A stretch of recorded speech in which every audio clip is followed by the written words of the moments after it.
My oldest daughter pushed me away from the dinner table on Christmas Eve, right in front of everyone just to give her mother-in-law a seat. I fell to the floor, humiliated more than I had ever been in my life. But what she didn't know was that very night, I changed her fate forever. By the time the sun rose, her phone already had 42 missed calls waiting. It's strange how justice sometimes arrives when we least expect it, turning what once seemed untouchable into ashes. My name is Christina Warren, 66 years old, founder of one of the largest construction companies in Chicago. 6 years after my husband, Richard, passed away, I devoted my entire life to my only daughter, Vanessa, 40 years old, and to my 2 grandchildren whom I love more than anything, Ethan, 20, and Sophie, 18. No one would have imagined that on Christmas Eve of 2024, it would be Vanessa, the one I trusted most, who would bring me the greatest humiliation of my life. I remember it vividly. I went to Vanessa's house, carrying carefully chosen gifts for each family member and a bottle of fine wine worth $200 that I had been saving for years for a truly special occasion. Their elegant suburban mansion was beautifully decorated with golden lights and emerald wreaths. The smell of roasted turkey filled the air. As soon as I walked in, my grandchildren ran up and hugged me. "Grandma!" they cheered. Ethan held me tightly, just like when he was little, while Sophie kissed my cheek tenderly. That moment, it was the only one that warmed my heart that night. My son-in-law, Andrew, gave me a stiff smile. "Hi, Mother Christina, you're early." Something in his voice made me pause, as if my presence wasn't welcome. Then Vanessa came out of the kitchen, still wearing her apron. But instead of greeting me with her usual hug or smile, she said coldly, "Mom, just leave the gifts over there." I was confused, but thought maybe she was stressed about hosting. Yet, when I looked around the dining table, I noticed 8 seats. "You invited someone else?" I asked. Vanessa replied without even looking at me. "Andrew's mother, Margaret Collins, will be here soon." That name froze me. Margaret Collins, my biggest rival in the construction industry for over 3 decades. She had tried countless times to destroy Warren Construction. When Margaret walked in, Vanessa's entire attitude changed. She was all smiles, warm greetings, and compliments. "Mrs. Collins, it's such an honor to have you here." Andrew looked on, visibly pleased. Margaret, dressed in a silk gown and glittering jewelry, gave me only a curt nod. I moved toward the table and took my usual seat at the head of the table, the same place I'd sat since Richard passed away. But Vanessa stepped forward, her tone firm. "Mom, I need you to switch seats." "Switch? Why?" "That seat's for Andrew's mother. She's our guest of honor tonight." I stared at my daughter, unable to believe what I was hearing. "Vanessa, I've always sat here. It's my place in this family." The room fell silent. Andrew looked down. The kids stayed still. Margaret stood by, smiling in quiet triumph. "Mom, don't make this awkward," Vanessa said sharply. Before I could respond, she put her hand on my shoulder and pushed. My aging body couldn't keep balance. I fell hard onto the cold tile floor in dead silence. "Grandma!" Ethan shouted. Sophie covered her mouth, tears streaming down her face. Vanessa said calmly, "That chair is for Andrew's mother. You can sit over there." Ethan and Sophie helped me up, but inside me something had shattered love, trust, and dignity. During dinner, Vanessa never once looked at me. She poured wine for Margaret, laughed, and chatted sweetly, interrupting me whenever I tried to speak. I had become invisible in my own family. And then came the final blow. Margaret asked, "So, how's the merger deal going?" Vanessa smiled. Almost done. Warren Construction and Collins Development will merge soon. It's going to be the biggest deal of the year. I froze. A merger? What are you talking about? Oh, right. I forgot to tell you. I'm the CEO now, remember? I have the authority to decide. I gave you operational control, not permission to sell the company's soul to our competitor. Margaret interjected smoothly. Christina, times change. Vanessa has vision, something you, with all due respect, may have lost. I took a deep breath to stay calm. I think I should leave. No one followed me out except Sophie, who ran after me and hugged me tightly. Grandma, are you sad because of Mom? No, sweetheart, just disappointed. But sometimes disappointment teaches us lessons that love can't. I walked out of that house into the freezing Christmas night, my heart a quiet storm. In the car, I picked up my phone and made the first call. Hello, David? It's Christina Warren. Sorry for calling so late, but I need you immediately. It's urgent. David Miller, my attorney of over 30 years, answered right away. Christina, what happened? Vanessa is trying to merge our company with Collins Development without my consent. Prepare all documents to revoke every power she has. Everything, no exceptions. He hesitated. Are you sure? This is serious. Completely. Cancel every guarantee I ever signed for her, the house, the car, the credit cards, all of it. My next call was to Jessica Nguyen, our chief financial officer. Jessica, tomorrow morning freeze every joint account under my and Vanessa's names. Cancel her salary, benefits, everything.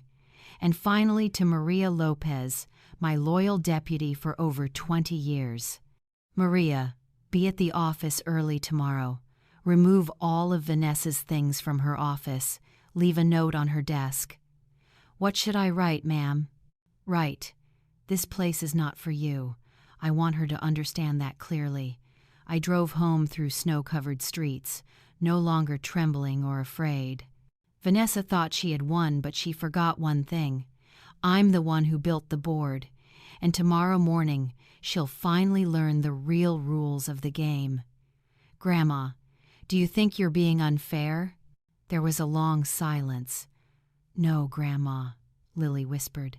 You've always been fair to me and Max, and I always will be. No matter what happens between your mother and me, my love for you two will never change. Mom said we have to move out. Yes, but don't worry. I have an empty apartment in Manhattan. You can stay there until your mom gets her life together. Thank you, Grandma, really. Oh, and Lily, Christina said softly, is your mother home right now? Yes, Grandma. Then tell your mother that in 5 minutes she'll receive an important email from my attorney. Christina hung up and texted her lawyer, David. Send the letter. Right now. The letter David sent to Rachel had been written by Christina late at night, when her mind was clearer than ever. Rachel. Consequences sometimes arrive when we least expect them. Last night, you showed me that I no longer have a place in your life. Today, I will show you that you no longer have a place in my company. You have 72 hours to vacate all property under my name, the mansion, the yacht, the cars, everything. It's time you learn to live on your own abilities, as you should have years ago. Do not look for me, do not call, and do not send anyone to intervene. This decision is final and cannot be changed. Your mother, who no longer recognizes you, Christina. Collins. That afternoon, Daniel, Christina's son-in-law, tried a different approach. He sent an email in a polite tone, as if this were just a routine deal. Dear Mrs. Christina, I understand your frustration about what happened last night, but I believe this is a great opportunity to collaborate with the Martin Group. I hope you will reconsider and arrange a meeting to discuss further. Christina replied briefly, Daniel. You stood by and watched your mother-in-law get pushed to the floor in front of everyone and did nothing. We have nothing to discuss. Driving home, for the first time all evening, I allowed myself a small smile. Rachel thought she was in control, that she was running the board. But she forgot one important thing. I'm the one who built that board, and tomorrow morning she'll learn what the real rules are. I got home near midnight, but sleep was the last thing on my mind. While all of New York sparkled with Christmas lights, I sat alone in my office, preparing for the biggest battle of my life. I turned on every light and spread out files, papers, and contracts accumulated over 40 years across the old walnut desk. The first task was to review the equity agreements. I needed to confirm what I had long suspected. Rachel never truly held any ownership in the Collins Construction Group. She held the CEO title because I entrusted it to her, not because it was her legal right. And that trust officially ended tonight. As I was combing through the documents, the phone rang. It was Regina, my chief financial officer. "Mrs. Christina, I've gone through all the books. There's something you need to know immediately." "Go ahead." Rachel has used company assets as guarantees for personal spending far beyond what we thought. The Long Island mansion currently carries a $3 million mortgage with you as guarantor. The yacht is also pledged for nearly $900,000. On the corporate credit card, she charged nearly $500,000 for personal expenses in just 6 months. I felt like I'd been punched in the gut, but I wasn't surprised. Rachel had always lived lavishly to impress. "Is she past due on any payments?" "Several. Without your guarantees, the bank will move to repossess as soon as they open after the holiday."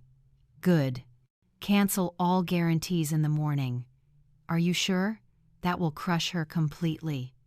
"Regina, my daughter just destroyed something more valuable than money, the mother-daughter bond." Now it's time she learned about consequences. I kept reading until I found Rachel's employment contract. She was paid $50,000 a month, plus a company car, premium health insurance, unlimited representation expenses, and annual bonuses. All of that would be gone in a few hours. At 3 a.m., I called Marcia, my longtime aide. "You're not sleeping?" "No, ma'am. I keep thinking about what you're about to do." "Are you sure?" "Marcia, you've trusted me for 20 years, haven't you?" "Of course. You helped me out of poverty and gave me a chance to change my life." "Then keep trusting me." "Rachel has gone too far. Tomorrow morning, come in early, clear out all her things, and place the note I wrote right in the center of the desk." By 4 a.m., I was still going over the company books. The more I read, the more disappointed I became. Rachel had been quietly funneling small amounts into her personal account for years, not enough to be illegal, but enough to betray trust. She had also leveraged company relationships to collect kickbacks and sign private contracts behind my back. Last night's betrayal turned out to be just the tip of the iceberg. At 5 a.m., I called my lawyer, David. "Christina, I've drafted the documents as requested, but I have to warn you, this will have legal consequences. Rachel might sue for wrongful termination. I have evidence of misuse of company assets and undisclosed conflicts of interest. Do you think she wants to go to court?" "Understood. The paperwork will be ready at 8 a.m. "Good. And prepare the documents to reclaim the Long Island mansion. It's recorded as an internal loan, not a gift. I want it back." At 6 a.m., while I was making coffee, my phone pinged with a text from Max, my grandson. "Grandma, Mom is furious, calling all night." "Is something wrong?" I replied. "Everything will be fine, sweetheart. I love you very much." At 7 a.m., I called Central Bank. "Good morning. This is Christina Collins. I need to cancel all credit guarantees under Rachel Collins's name immediately. You understand that will trigger immediate loan recalls? I understand perfectly. Please proceed. Very well. The process will be completed within 1 hour. No need to notify her.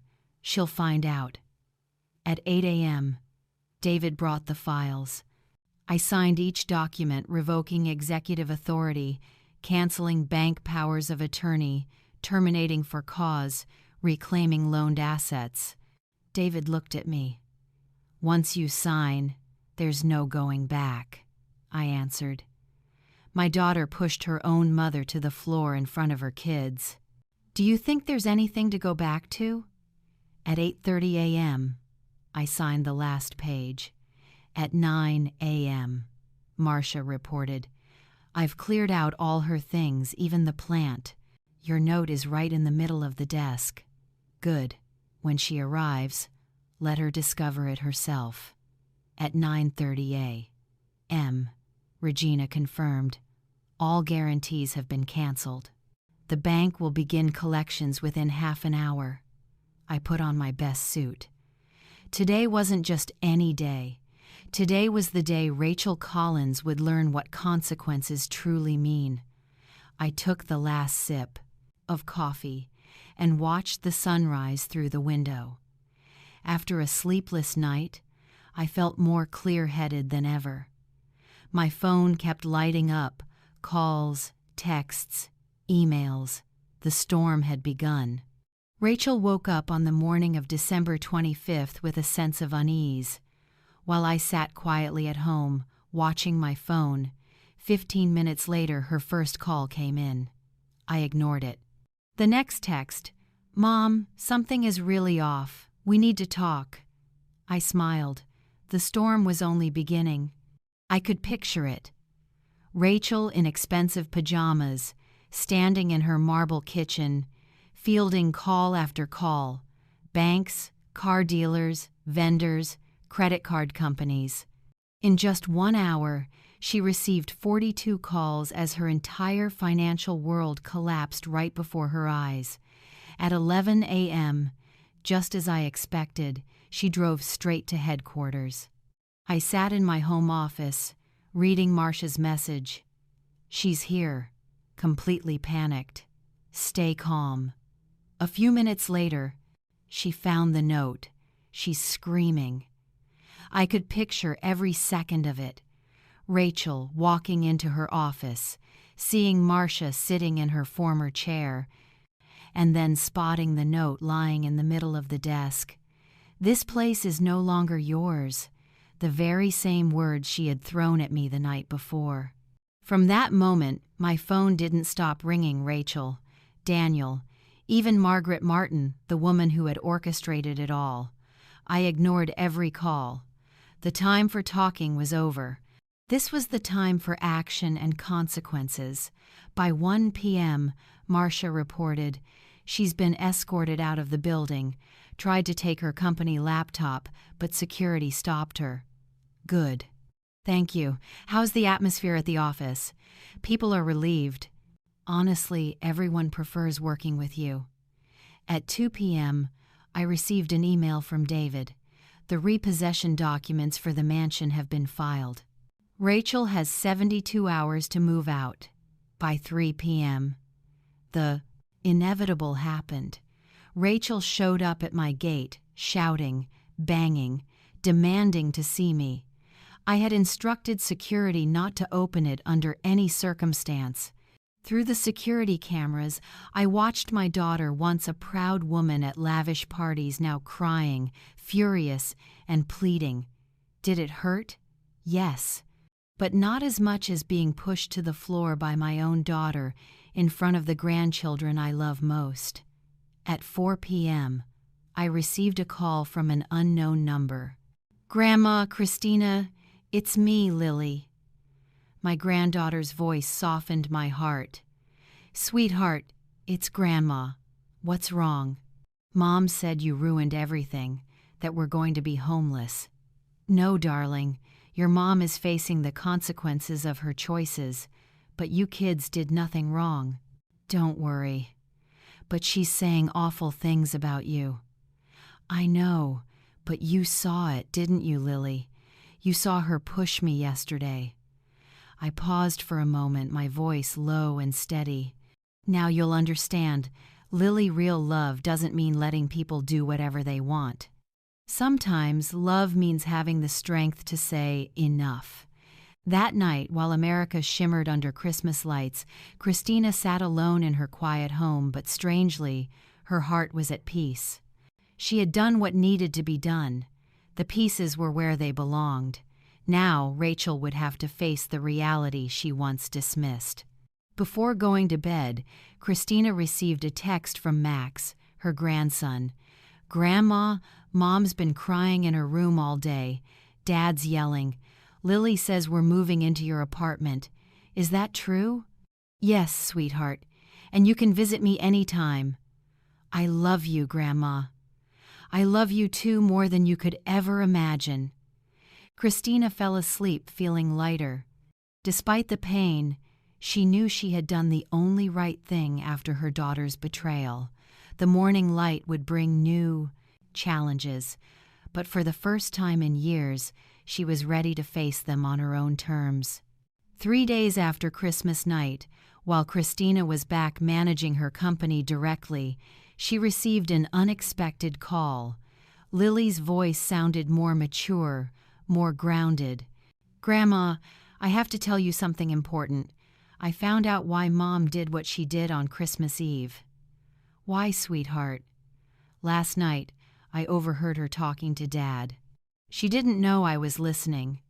She said Mrs. Martin promised to save her from a huge debt if she agreed to sign the merger deal with her company.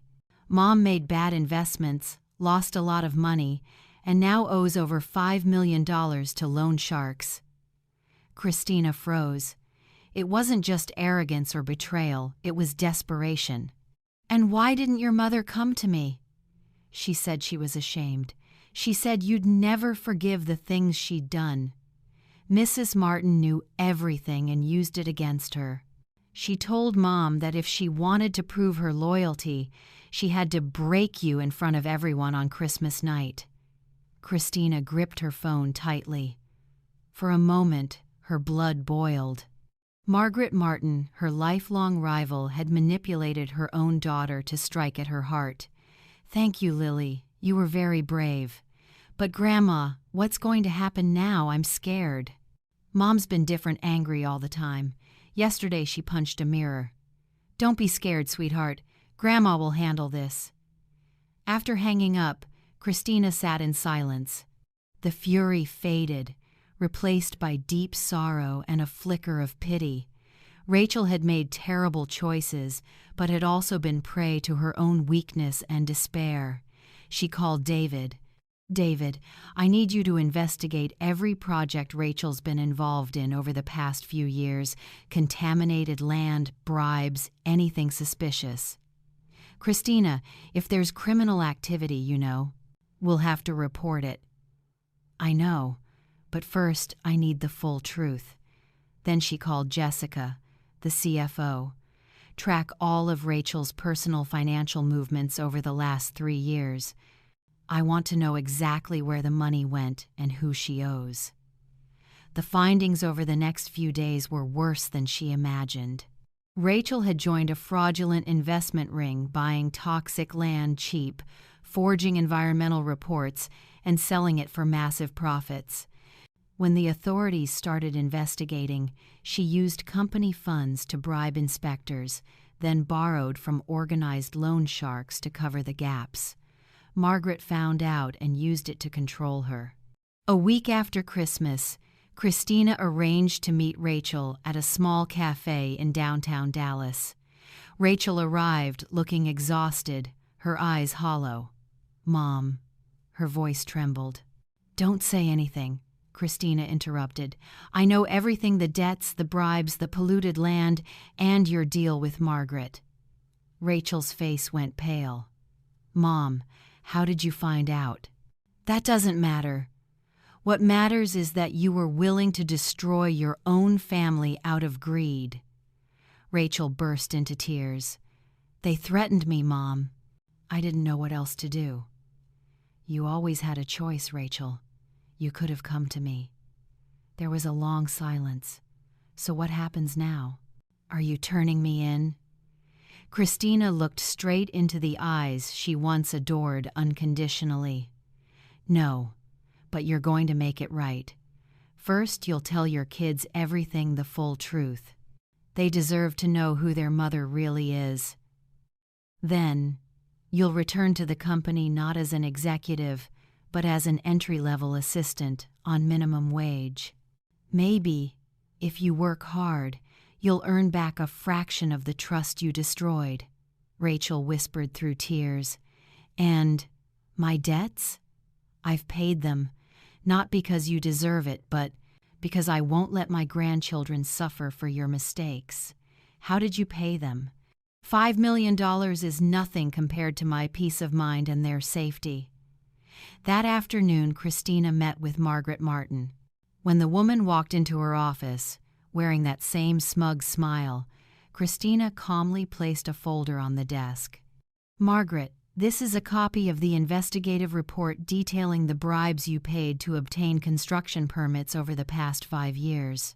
Tomorrow, it goes to the district attorney." Margaret went pale. "You wouldn't dare. This is a cheap bluff." "It's not a bluff. I have witnesses, wire transfers, everything. But I'll keep it quiet if you stay away from my daughter and never mention my family again." Margaret clenched her jaw. "You won't get away with this, Christina. I already have. I built my empire on hard work and ethics. You built yours on deceit. Let's see which one lasts longer." Margaret stormed out in anger. Christina watched her leave, knowing the war wasn't over, but this time she was ready. That night, standing by the window of her apartment, watching the city lights shimmer below, Christina thought to herself, just a week ago, she had been a grandmother excited to celebrate Christmas with her family. Now, she was a warrior protecting her company, her dignity, and the grandchildren she loved more than life itself. The road to healing would be long and difficult. Rachel had to relearn what it meant to be a decent human being. Her grandchildren needed a true example to look up to, and Christina, she needed to learn how to forgive, even knowing that some wounds never truly heal. Sometimes, it's in the moments when everything seems to fall apart that we finally understand what love and forgiveness really mean. Christina's story isn't just about betrayal, it's about a mother's courage to stand tall, to set boundaries, and to believe that love, when deep enough, can redeem even the darkest mistakes.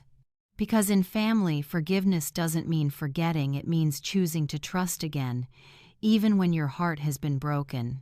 And sometimes, love isn't about endless protection, it's about letting someone face the consequences so they can grow stronger and learn to cherish what truly matters. What about you? If you were in Christina's place, would you have the courage to forgive and give your loved one another chance?